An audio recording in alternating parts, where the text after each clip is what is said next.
عقل مند بیوی ایک بوڑھی مگر دانا عورت تھی جس کا خاوند اس سے بہت پیار کرتا تھا۔ اس عورت سے اس کی خوشیوں بھری زندگی کا راز پوچھا گیا کہ آیا وہ بہت لذیذ کھانے پکاتی ہے، یا اس کا خاوند اس کے حسن و جمال پر فرفتا ہے، یا وہ بہت زیادہ بچہ پیدا کرنے والی خاتون رہی ہے، یا پھر اس کی محبت کا کوئی اور راز ہے۔ عورت نے یوں جواب دیا، خوشیوں بھری زندگی کے اسباب اللہ سبحانہ تعالیٰ کی ذات کے بعد خود عورت کے ہاتھوں میں ہے۔ عورت چاہے تو وہ اپنے گھر کو جنت بنا سکتی ہے، اور اگر چاہے تو جہنم بنا دے۔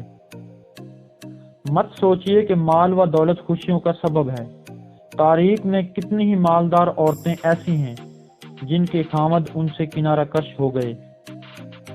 نہ ہی بہت زیادہ بچے پیدا کرنے والی عورت ہونا کوئی بہت بڑی خوبی ہے۔ کئی عورتوں نے 10 بچے جنے، مگر وہ اپنے شوہروں سے کوئی خصوصی التفات اور محبت نہ پا سکیں، بلکہ نوبت طلاق تک جا پہنچی۔ اچھا کھانا پکانا بھی کوئی خوبی نہیں ہے۔ سارا دن کچن میں کھانا پکانے کے باوجود بھی عورتیں خاوند کی شکایات کرتی نظر آتی ہیں۔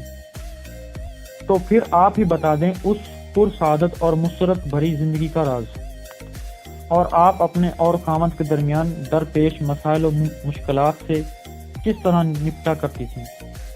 اس نے جواب دیا، جس وقت میرا خاوند غصے میں آتا، اور بلا شبہ میرا خاوند بہت ہی غصیلا آدمی تھا، میں ان لمحات میں نہایت ہی احترام کے ساتھ مکمل خاموشی اختیار کر لیا کرتی تھی۔ احترام کے ساتھ خاموشی یعنی آنکھوں سے حقارت اور تنزیہ پن نہ جھلکے۔ آدمی بہت عقل مند ہوتا ہے، ایسی صورتحال کو بھانپ لیتا ہے۔ تو آپ ایسے میں کمرے سے باہر کیوں نہیں چلی جایا کرتی تھی؟ اس نے کہا، خبردار ایسی حرکت مت کرنا، اس سے تو ایسا لگے گا تم اس سے فراری چاہتی ہو اور اس کا نقطہ نظر نہیں جاننا چاہتی۔ خاموشی تو ضروری ہے ہی، اس کے ساتھ ساتھ خاوند جو کچھ کہے اسے نہ صرف سننا بلکہ اس سے اتفاق کرنا بھی اتنا ہی اشد ضروری ہے۔ میرا خاوند جب اپنی باتیں پوری کر لیتا تو میں کمرے سے باہر چلی جاتی تھی، کیونکہ اس سارے شور شرابے کے بعد میں سمجھتی تھی کہ اسے آرام کی ضرورت ہے۔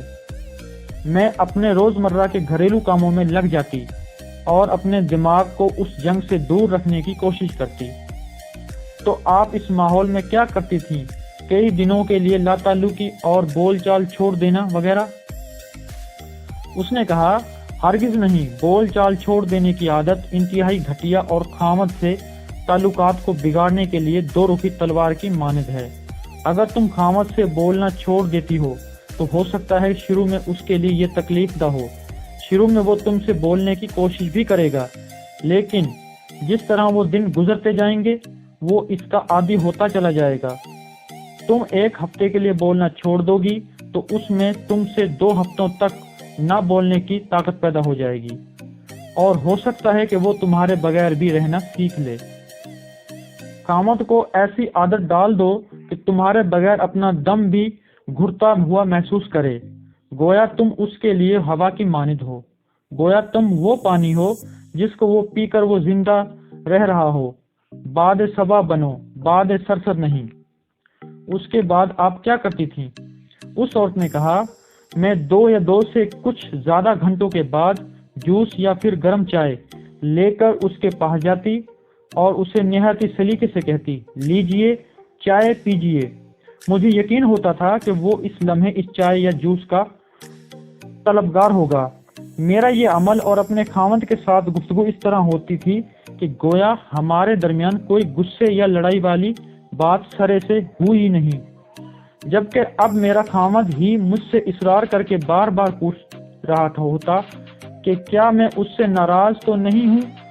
میرا ہر بار اسے یوں ہی جواب ہوتا تھا کہ نہیں، میں تو ہرگز ناراض نہیں ہوں۔ اس کے بعد وہ ہمیشہ اپنے غلط رویے کی معذرت کرتا اور مجھ سے گھنٹوں پیار بھری باتیں کرتا۔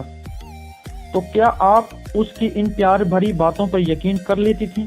ہاں بالکل، میں جاہل نہیں ہوں کہ میں اپنے خاوند کی ان باتوں پر تو یقین کر لوں جو مجھے غصے میں کہہ ڈالتا ہے، اور ان باتوں کا یقین نہ کروں جو وہ مجھے محبت اور پرسکون حالت میں کہتا ہے۔ تو پھر آپ کی عزت نفس کہاں گئی؟ کیا عزت اسی کا نام ہے کہ تم غصے میں آئے ہوئے ایک شخص کی تلخ باتوں پر تو یقین کر کے اسے اپنی عزت نفس کا مسئلہ بنا لو، مگر اس کی ان باتوں کو کوئی اہمیت نہ دو جو وہ تمہیں پیار بھرے اور پرسکون ماحول میں کہہ رہا ہو؟ میں فوراً ہی اس غصے کی حالت میں دی ہوئی گالیوں اور تلخ و ترش باتوں کو بھلا کر ان کی محبت بھری اور مفید باتوں کو غور سے سنتی تھی۔ جی ہاں، خوشگوار اور محبت بھری زندگی کا راز عورت کی عقل میں موجود ہے، مگر یہ راز اس کی زبان سے بندھا ہوا ہے۔